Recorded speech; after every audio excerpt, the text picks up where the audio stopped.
topics and opinions expressed in the following show are solely those of the hosts and their guests and not those of W4CY Radio, its employees, or affiliates. We make no recommendations or endorsements for radio show programs, services, or products mentioned on air or on our web. No liability, explicit or implied, shall be extended to W4CY Radio or its employees or affiliates. Any questions or comments should be directed to those show hosts. Thank you for choosing W4CY Radio.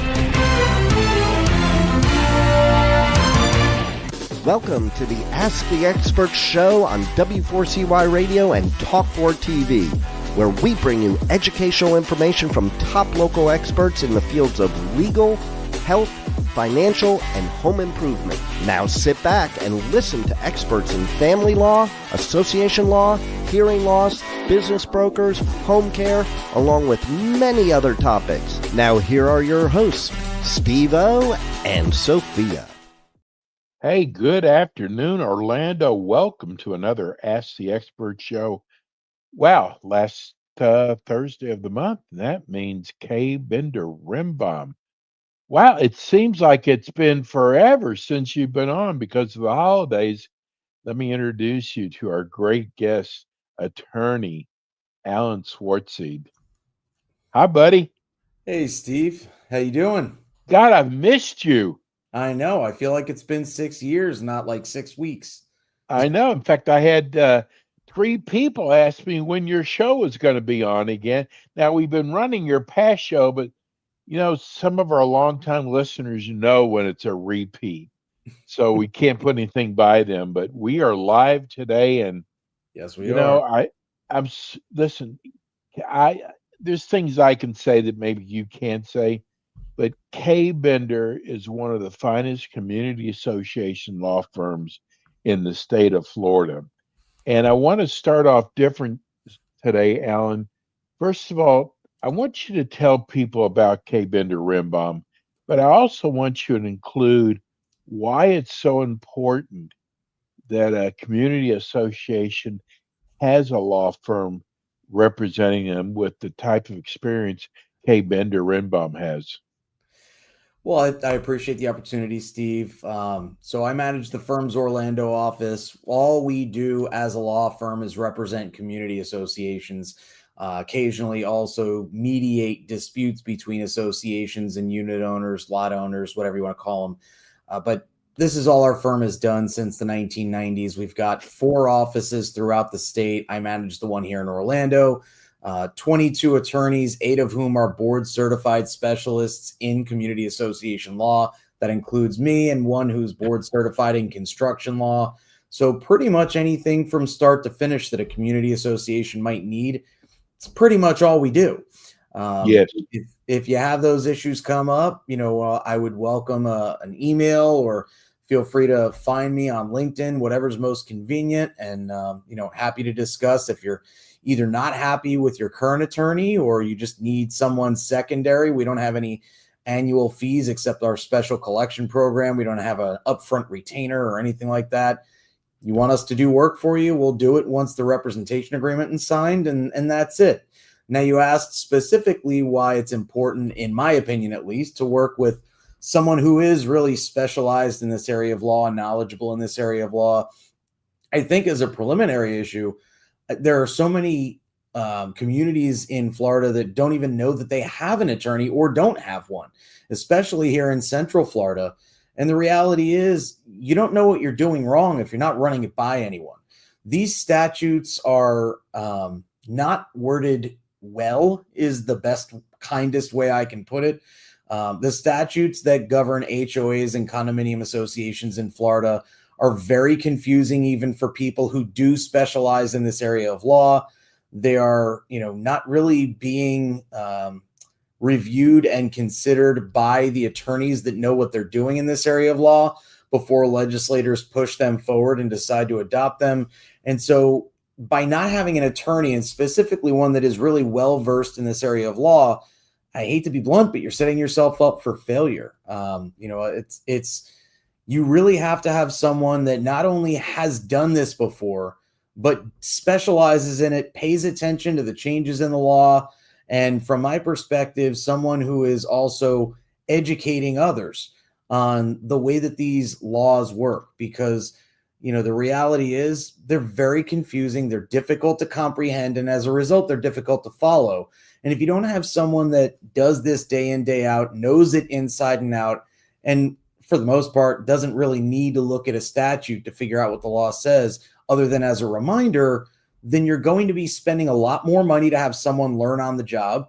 You're going to be having someone who is trying to navigate Chapter 720 or 718 or 719, or if you're in a co-op, plus Chapter 617 of the Florida statutes, which is the Not-for-Profit Act, along with your governing documents, figuring out whether the documents or the statutes control which year statutes control. And these are just the very basic things that community association attorneys have to know how to do in order to provide you accurate guidance. So the likelihood that your directors, if they're not also well-versed in this area of law, are going to make the right decision without that help, minimal at best in my experience. So that's a lot of words to say. Yes, I do think it's important to work with someone who knows this area of law on these legal issues. And Alan, I don't know if you know this or not. I have to do so much due diligence because we're nationwide. And I see where there's law firms that on their shingle it says bankruptcy law, criminal law, personal injury law, community association law. And they've got like 6, 7 different areas of law. It is so important that when you're choosing a firm, that you choose a firm that this is what they concentrate on. Well, I know that's right.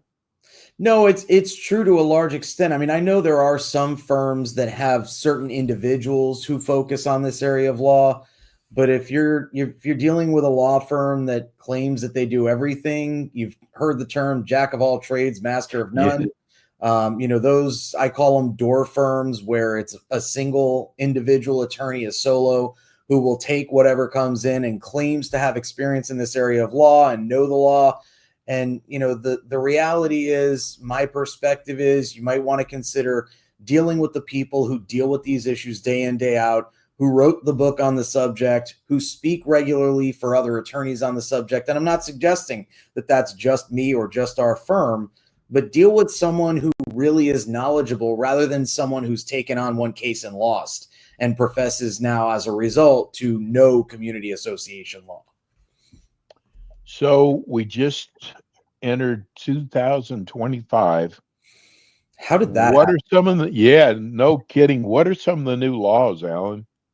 Well, I mean, they all kicked in back in July for the most part. I mean, there are, I don't know, there's 41 pages worth of materials that my partner, Jeff Rembaum, put together just on the statutory changes from this year. Some of the highlights, I talked about education. All directors now need to actually take a board certification class, directors of a condo or an HOA. And I think that was one of the best changes the legislature made this year was, or in 2024, was making sure that people have at least a minimal education before they're going to run a community and run a corporation, run a business, whatever you want to call it. But that's really what you're doing when you're the director of a community association. You're running a business. And the people that don't take that class, or who were permitted to get away with not taking it in the past, they didn't have that education.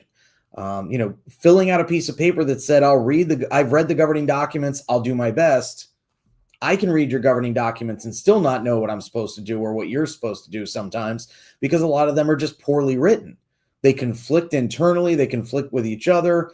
And, the reality is, I can figure out what I think they say, but, it might be up to a judge to tell me and tell you what you're supposed to be doing in a lot of instances. So, my perspective is get at least that minimum education. And I think it's a good thing that was changed. There were some changes to the HOA statute that I really thought were, in a lot of instances, unenforceable, but it seems like the legislature's goal is to take away the rights of HOAs and condos by regulating what you can and can't have in your governing documents. Again, I don't think a lot of that is enforceable in most HOAs, but the laws that said you can't park your truck, you can't park your commercial vehicle. You can park your truck, you can park your commercial vehicle, you can park the medical or police first responder vehicle in the driveway, all of these things.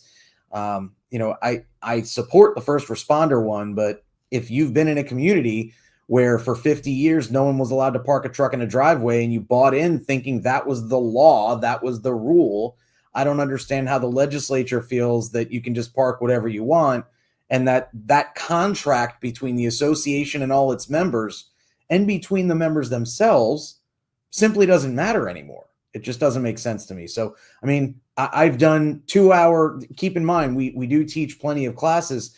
The legislative update, the legal update from 2024's changes is 2 hours long.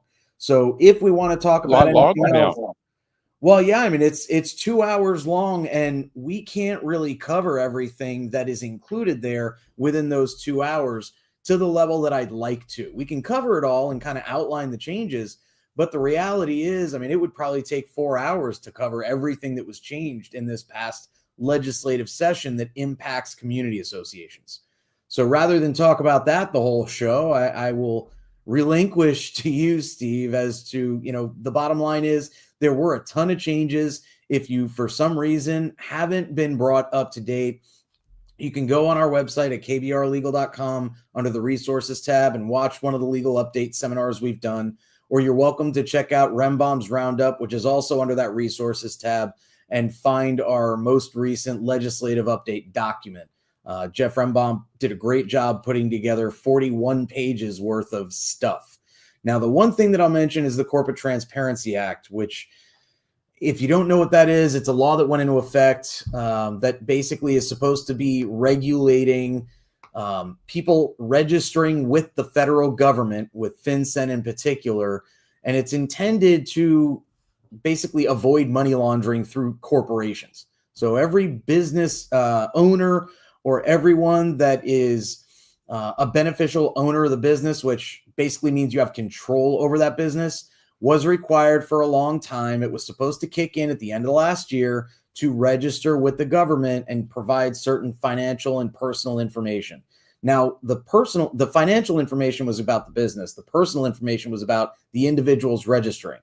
And right now, this is kind of in flux. The good news is in Florida, most counties have a delay of having to file that beneficial owner information until June. So I'm not going to get in detail about this because we're still going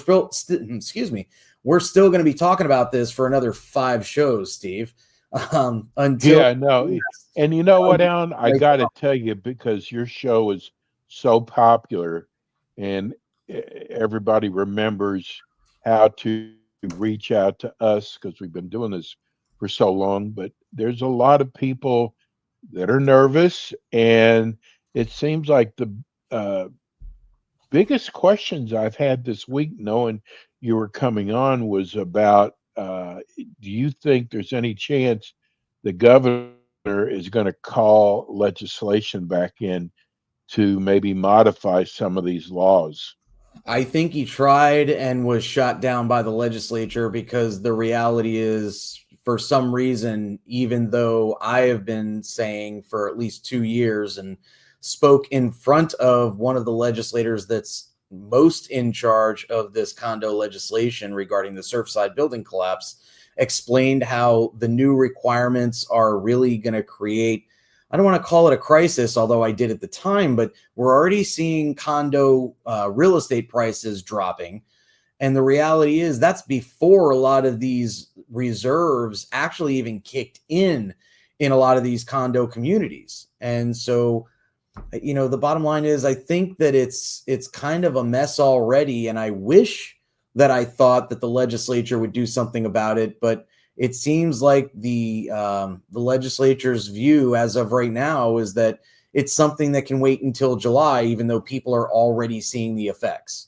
So, I wish the governor was able to push, but unfortunately, or fortunately, depending how you look at it, there's the separation of power between the 3 branches of the Florida government. And exactly. The governor is not going to be able, or is not pushing to force the issue right now. I'm hopeful that, as part of a task force that's working on that kind of legislation to fix it, and has been on those task forces several times since all this came about, I'm hoping that the legislature might listen a little bit this year, because all they've really done is fix a couple glitches from 2022 until now. So I guess we'll see is the best answer I've got right now, unfortunately. That is, we get so many people have, I don't know if the right word is complain, but they want you, you offer these great classes. Education is so important at K. Bender Rimbaum. And I'm having people ask us if we can do your schedule of classes twice during the show instead of one. So we're going to Sure. if I can get you to do it doesn't look like you got a lot of classes coming up. Well, it might not look like that. That's partially because I taught 8 in the last 2 weeks. I don't personally have a lot coming up that are going to be on the website and via Zoom, but we do, as a firm, have a ton coming up. I'm going to speak at the University of Florida tomorrow, for example. That's not part of the firm. It's just something that we do as servants of the community, so to speak. Okay. I mentioned that we've got that legal update. We just put one up yesterday. So anyone that needs it, Jeff Solomon just got it up on our website. So go to the KBR Legal under the resources tab. But the ones we've got coming up on February 4th, a board member certification for condo directors. We've got a painting projects planning process. That one's in person.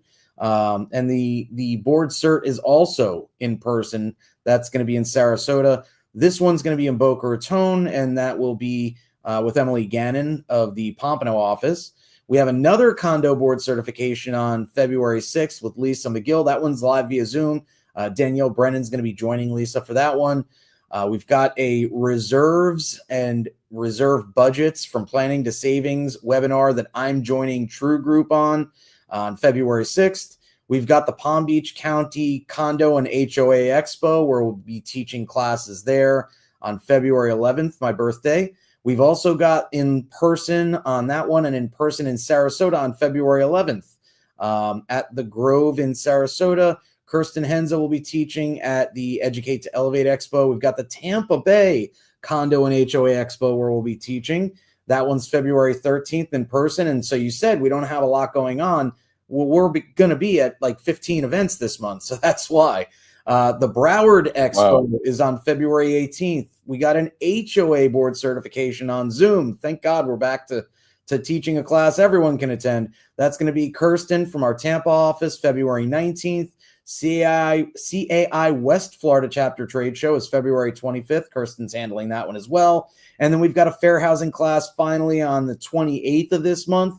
Now, remember, there's going to be 8 million classes in March as well, but this just goes through February. That one will be by Danielle of our Palm Beach Gardens office, and that is via Zoom as well. So I think we've got 4 or 5 classes on Zoom that, those that want to attend are welcome to do so. The rest of them, hopefully you're local. And if not, listen, we're some of us are good enough that we're worth traveling for. And everyone that's on that list, in my opinion, is someone that's worth traveling for, depending on where you're located. And then we're, if you're watching on YouTube right now, we're actually scrolling these in case you missed any of them. And then I promise you in the second half of the show, we'll be repeating those. And, I got to tell you, we don't give Jeff Solomon enough credit. He is behind the scenes, always making sure everything is up to date. So we just want to say we appreciate you, Jeff Solomon. Haven't done that very much, and he so deserves it. He deserves it, but it's also more fun not to give it to him and see how he reacts. Okay. So, gosh, we have got so many letters, people waiting for you to come back on. So we're going to start off with Audrey in Orlando. Okay. She got a condo. She's a condo. First notice was incorrect about the candidates for the board. When do they have to have the revised notice out by? I'm not sure what the first notice regarding candidates is that you're referring to. I presume that's the first notice of the condo election meeting. Yeah, it sounded like for board members. Okay. Well, I mean, that notice is a 60-day notice when it needs to be redone. you're starting from scratch if that notice is incorrect. So it really needs to Sounds be like someone's name was left off, Alan. I'm sorry? It sounded like someone who was running, his name was left off. Well, if that's the case, then you would send a new 14-day notice, which is the second notice, because you would have to have a new ballot.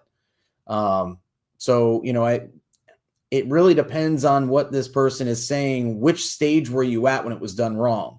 So to just very briefly go through the procedure, you've got a first notice that says, hey, we're having our election coming up. It's got to be at least 60 days before the meeting that this goes out.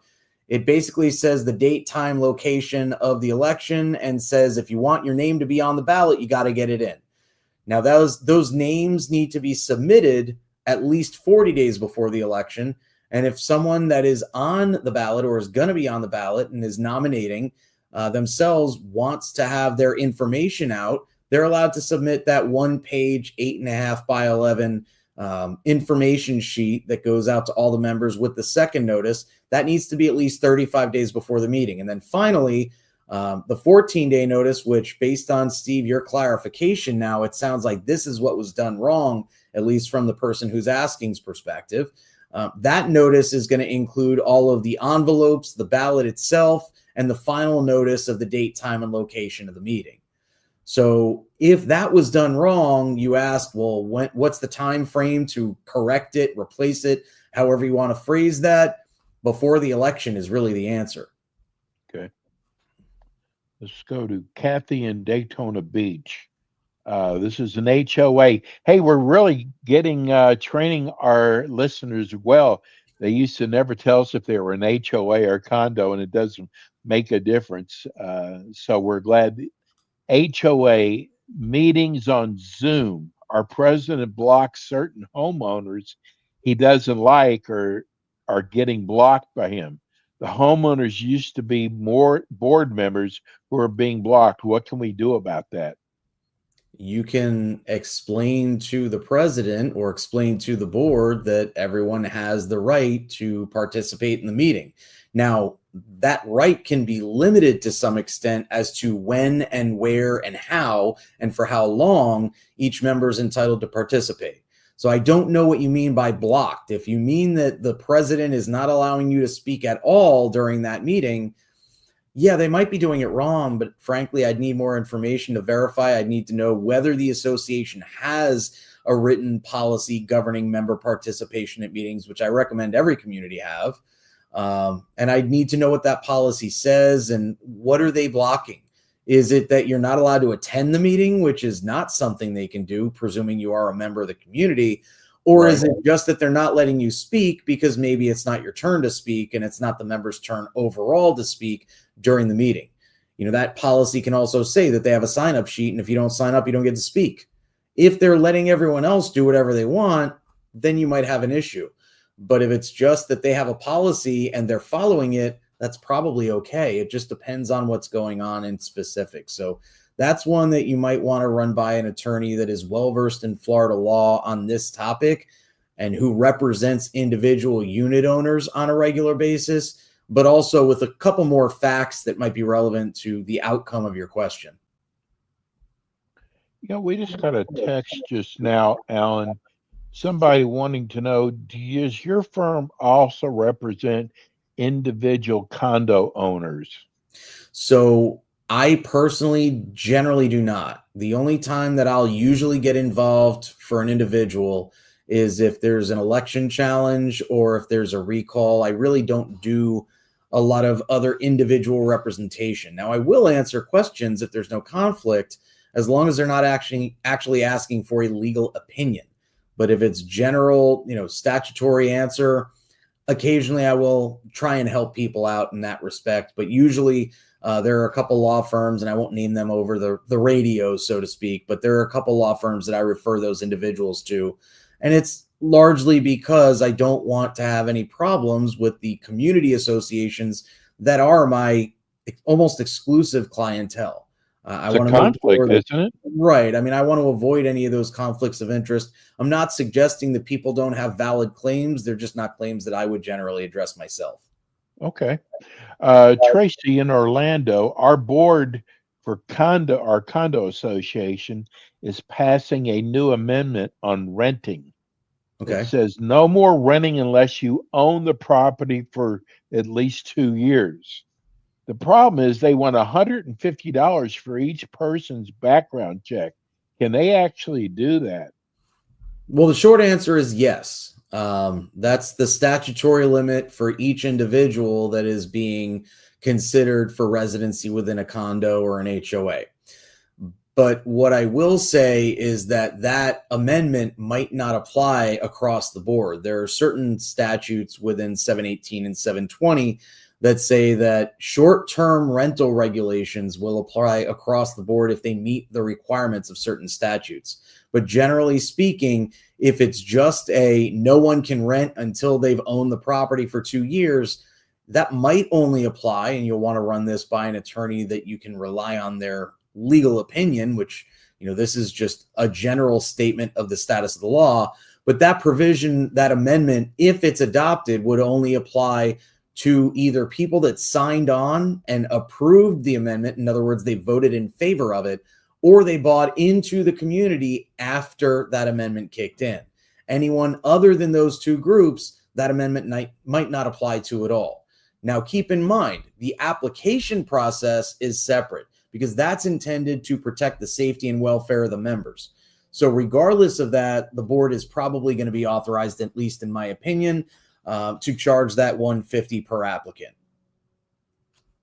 Here's a question we haven't had in a long time, just came in. They want to know why, if you're an association and you do not play tennis or golf, do you have to pay for a membership? Usually because that's part of the governing documents that you agreed to by buying a unit or a lot in the community. People will say it's absolutely absurd that an association can foreclose a lot or foreclose a unit over $100 unpaid assessment.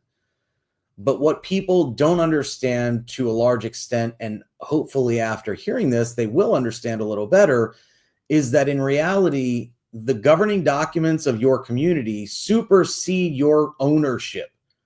So what I'm saying is the contract, that is the declaration, the articles, the bylaws, all of that supersedes the deed by which each unit owner, each lot owner actually takes ownership, because it's recorded first. And in Florida, whatever's recorded first has priority. Okay, the developer wouldn't be giving out any deeds and selling any property until that community has been developed, meaning the governing documents were already recorded. So the reason you have to pay that is either because it's part of the assessments that everyone pays, whether you take advantage of the amenities or not, they're available to you, or it's because you're buying into a country club community that is a country club and you have the obligation to be a member and pay for that membership. So the bottom line is the short version, the reason that you are obligated to do that is because you own a lot or a unit in a community association that requires it. There are plenty of community associations that don't have those amenities. You're welcome to buy in one of them. But if you're going to buy into a community whose governing documents require you to pay that as part of your assessment, you have to do it. Glenn in Orlando wants to know, did the number of meetings for condos change? Is it still annual and budget meetings? So there are a couple meetings that were added to the requirements for condos. The board needs to meet at least once a quarter now. In addition, now keep in mind, you're only mentioning the budget and the election. The budget is generally going to be a board meeting. The election is generally going to be a member meeting. There's no requirement to add to the member meetings under the Florida statutes. The board meetings, if you're holding, they need to be at least every quarter. Now, 4 times a year doesn't have to be quarterly. It can be 4 days in a row, but the association does have to hold meetings. The board holds a meeting, and included on the agenda is an opportunity for the members to ask questions. So technically there's a requirement of at least 5 meetings per year. So that would be the budget, which could be one of these board meetings that are quarterly and you add that item on the agenda. You have your annual meeting and then 3 other board meetings. We're going to take a short break, and I want to forewarn Juan. We're going to go to break now. Alan, give everybody the number. I guess, the best thing is because we've got people now listening from everywhere. What's the best? Is there a number that they can reach for any of the offices? Yeah. So anyone that calls at 954-928-0680 will reach our front desk in Pompano, and they can route any calls to any one of the 4 or 5, and actually 5 now offices that the firm has. And the easiest way to reach me is generally going to be via email, as@kbrlegal.com. Great. And what is, give everybody that website again, too. kbrlegal.com. There's so much great information on there. We're going to go to break. When we come back, we have more with Kay Bender Rimbaum. We'll be right back.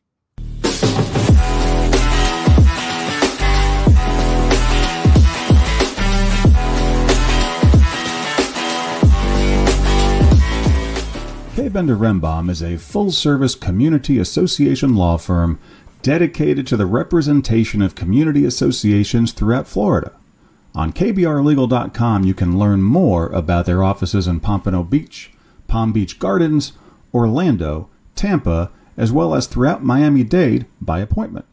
Several Kay Bender Rimbaum attorneys are board-certified specialists in condominium and plan development law and assist clients with all matters of community association legal issues while keeping them up to date on new developments that affect their associations.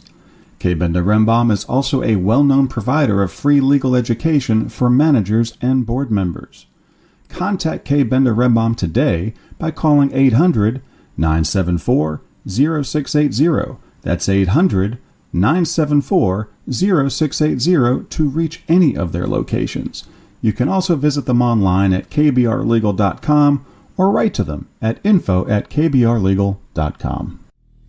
And we are back with the Ask the Expert show on W4CY Radio and Talk4 TV with your hosts, Steve-O, Sophia, and their expert guests. And we are back. This is the Ask the Expert show. I'm your host, Steve-O. This is the last Thursday of the month. We always have, for the entire 50 minutes, we have Kay Bender Rimbaum. This is their Orlando office, which attorney Alan Sportside runs that office. And I got to tell you something, Alan, my suck up to you. Yeah, I got to admit, maybe a lot of these people who are becoming board members, this is their first time, and this is all new to them. But the way you break things down, the way you explain things to people, it makes it so enjoyable. I mean, I find myself just mesmerized listening to you explain things, and you don't talk over people's heads. And that is so important because you're really, a lot of times you're dealing with people, this is their first time out on the board, right? Yeah, and I appreciate the sucking up, Steve. Very kind of you. But, no, I mean, the goal here is to provide actionable, helpful tips. If I was sitting here and speaking in legalese, I would hope no one would be listening to the show, because the whole point of this is for people to understand the answers that they're getting. I may not write 100% the same way, but I tend to lean away from legalese. And I know that our entire firm does that because, frankly, the only person it benefits is the lawyer that gets to charge more because they're charging by the word. And that is not the way that we operate. It's not the way I operate. And frankly, anyone that works in my office that operates that way won't be working in my office anymore. Well, I had to share that with you. It's such an enjoyment having you on. Let's go to Rick in Cocoa Beach. I've never heard this before. Okay. He wants to know what the update is on Corporate Transparency Act. So that's the law that we were talking about earlier, right at the end when we were talking about the legal update. The update as of right now is my understanding, because keep in mind, this has changed 5 times in the last month. It's been bouncing back and forth. There is a case in Texas in federal court where there was a ruling that it was temporarily halted. Then the appellate court said, no, it's not. Then the appellate court said, yes, it is. Then the government stepped in, and bottom line, as of right now, again, my recollection from last Friday, which was the last time I actually saw a ruling on this, was that it is enforceable. However, as I mentioned earlier today, there is also a stay of the requirement to actually register, which in reality is all this law requires, is registering the beneficial owner information, meaning the director's information, for every condominium and HOA and co-op in the entire U.S. Frankly, it's all corporate entities throughout the entire U.S. And again, that was halted because of some of the hurricanes that came through certain counties in Florida until the end of June of this year. So what I would suggest, if you're not sure whether you're in one of those counties and you are in the state of Florida, go to kbrlegal.com, find Rembaum's Roundup under the resources tab. And there was an article about 2 weeks ago that Jeff wrote outlining which counties are subjected to that delay. If you're not subject to that delay, my understanding as of Friday of last week, and you know that could change today, or it could have already changed today and no one told us yet. But as of the 24th of January, that was still in effect and enforceable. There was no clarification as of that date, to my knowledge, on whether or not FinCEN, which is the government entity that's regulating and overseeing all of this, was going to grant an extension by virtue of the fact that for the last month, it's been bouncing back and forth in court as to whether you actually have to do any of this stuff. So the answer is, who the heck knows at this point? But in reality, most communities and most directors, as a result, throughout the state, will probably be at least delayed in when this needs to be filed. Art in Orlando says, hey, I'm a longtime listener. Love your show. I hope this is not a stupid question. We did our reserve study. I thought we were fully funded. What does fully funded reserves mean? Okay, that is a good question. It's not a stupid one. And thank you for the nice comment, Art. This is something that even some attorneys seem to be confused about. Full funding just means that whatever the reserve study says you should be putting away every year for each reserve asset, you're putting it away that year. So what it doesn't mean, and this is very important, and this is the misunderstanding and the miscomprehension that I see most frequently, it doesn't mean, let's say you've got a reserve asset, it's your roof, it's going to cost $100,000 to repair the roof next time you expect to need that repair. You expect to need it in 15 years. You do not have to have that $100,000 in year one of putting money away. What you're going to do is take that $100,000, divide it by 15 years, and put away that dollar figure every year. Now, that also presumes you're not pooling your reserves, which we don't have time to get into today, but that's a straight line model. It is literally taking how long it's going to take, dividing that into what it's going to cost to repair this item, and that is the amount that you're putting in your budget every year for that reserve asset. So it is full funding does not mean you have every penny you'll need to replace every part of your entire condominium next year. It just doesn't.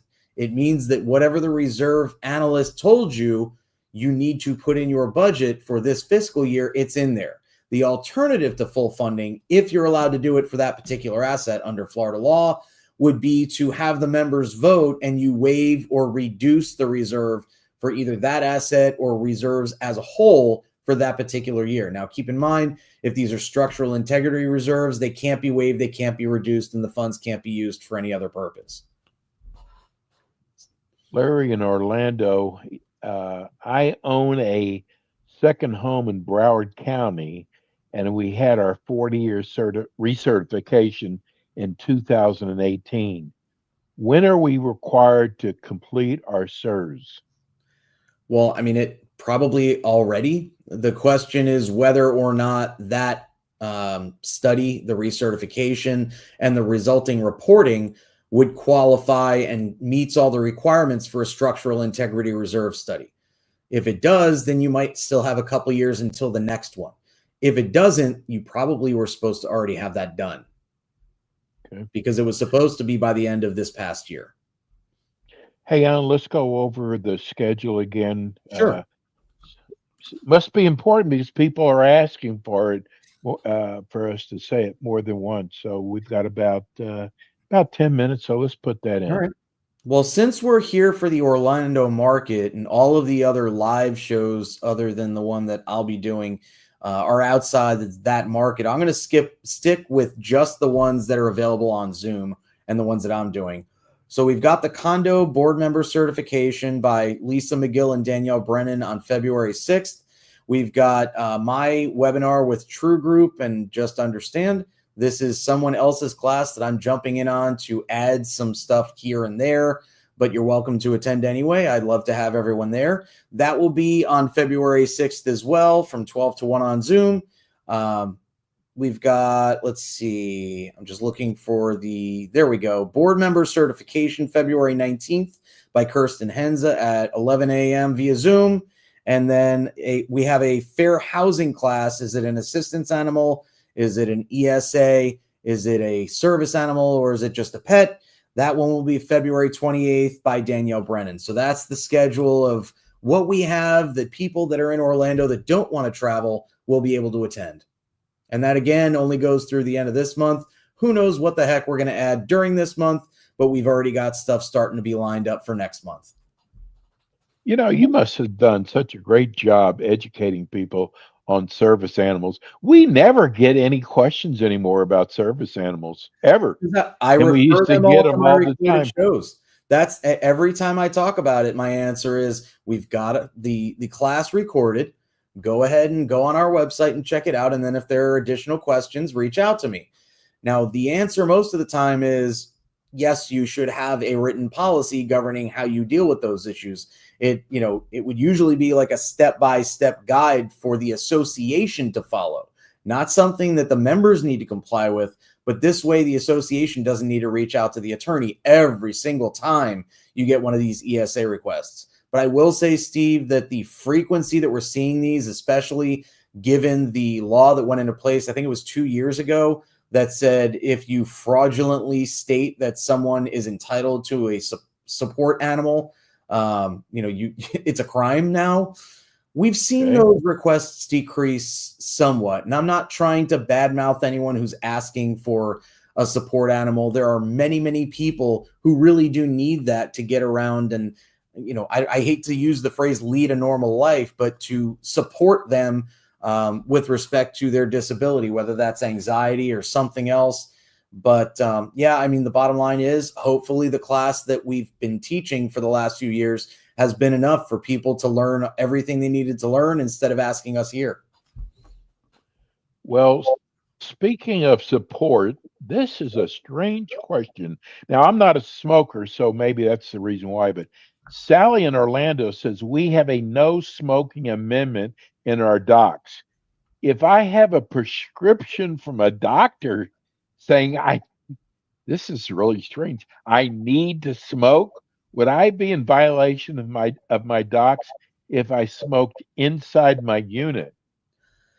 Wow, I've never heard of that. If a doctor is prescribing smoking tobacco, I have a feeling that doctor have to be in some trouble.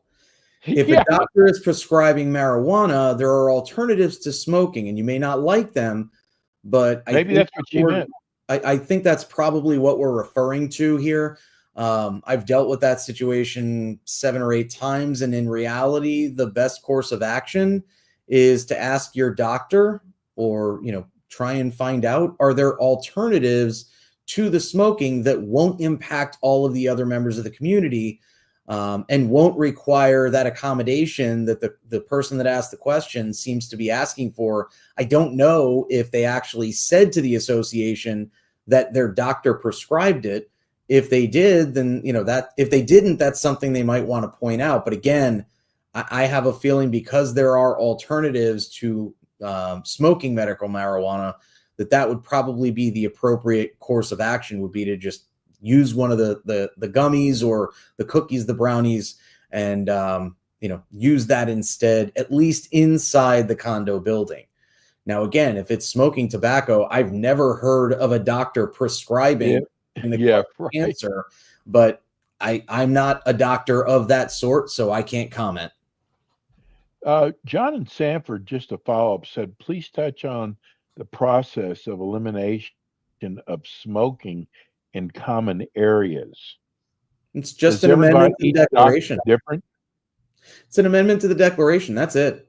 It's if you've got something in your governing documents already that would support it, it might be a rule. I would feel more comfortable enforcing it if it's actually a clear statement in your declaration that's been amended in or existed from the inception of the community that says no smoking of any kind is permitted in common areas, common elements, whatever you want to call it. Do you see that? Yes, I've seen it. I've been asked to do it. I don't have a problem with it.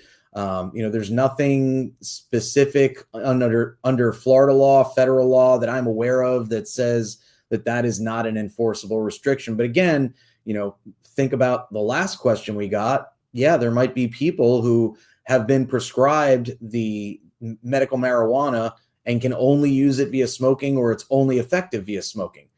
I don't know enough about that specific topic to be able to intelligently say whether there are alternatives that would be just as good for that person. Alan, we get a lot of emails from people. Here's one from Philip in Orlando. We get so many like this. What do you do if the manager nor the board responds to my emails? Well, it depends what your email is saying. If your email says stop being a jerk, I wouldn't respond to that. Okay. But if your email is, maybe requesting to review documents, things of that nature, you might send a formal records inspection request.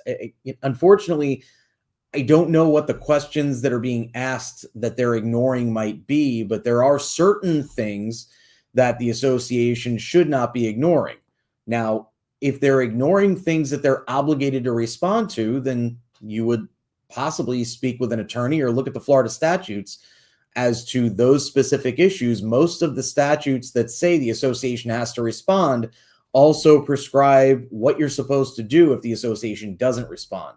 But if you're just saying, hey, what was the budget last year? What was my assessment? They don't have an obligation to respond to that, is the reality. So it just depends, again, what was the question? Do they get inundated by emails, the board? That's a vast understatement. So, it depends on the community. A lot of times it's really, it should be that they're inundated with emails, but everyone's posting on Facebook or some other social networking site instead and isn't actually asking the people with knowledge what's going on. They're just complaining about what's going on and not trying to fix it. But the good communities where the board and the manager are saying we're going to be communicative, we're going to be transparent, but we can't answer questions we haven't been asked. Those are the ones where the board does get flooded. And a lot of times it's, they put out a newsletter because they got asked the same question 30 times. So there's no requirement except in a condo and when it's submitted in a certain way that you respond and answer questions. Well, I don't know if this is long enough. We've got about a minute and a half. I'm going to give this last minute and a half to you. Why K. Bender Rimbaum, Orlando? Well, I think you already mentioned some of it. Another thing that I like to point out is that most attorneys, in my experience, are going to give you a response time of a couple days to a week. Some I'm even hearing up to 3 weeks to acknowledge a project that the firm's been asked to do. Anyone that's in my office in Orlando, and I believe most, if not all, of the attorneys within the firm will at least acknowledge we've gotten your email or your call or your letter or whatever it is within 1 business day. As a client, I don't promise that to the other side of a dispute, but I promise that to potential and current clients. I can say all the things that I've said before, but in reality, there's going to be one person or many people who say, well, I know this firm and I think they do it better. The reality is, if you like the personality of the attorney that you're seeing, if you trust them, that they know what they're doing and they won't steer you wrong, if you are going to get a response from them, my perspective is that sounds like someone you might want to talk to about your community and who is representing your community if you're not already entirely happy with the services you're receiving. So I don't like to push. I do not mind pitching, but I don't like to push anyone away from whoever they're working with if they're already happy. But I think the responsiveness, accessibility, education that we provide, the knowledge base of the firm, I don't know of many other firms, if any, that are going to offer all of those services the same way we do. Definitely not better from my perspective, although it's up to the individual to decide that, not me. Give everybody the phone number, Alan, before we go off the air. Sure. 954-928-0680 is the line that'll get you to the front desk. My email is as@kbrlegal.com. And my name, if you can remember how to spell it, is how you can find me on LinkedIn. Yeah, you got it. Hey, we'll see you next month. Love you, bro. Thank you so much. And thanks all the people who tune in every month and send in your question. Thank you so much. We so appreciate it. We'll see you next month, Alan. All right. Thanks for having me, Steve. Looking forward to it already. You bet. And that's it for us today. We'll be back with you next Thursday with more Ask the Experts. Thank you to our great producer, Juan. Thanks for tuning in today to the Ask the Expert show on W4CY Radio and Talk4 TV. Tune in next week and every week to hear more from our experts on personal injury, insurance, air condition repairs, estate planning, Medicare, and many other topics in the areas of legal, health, financial, and home improvement. See you next week.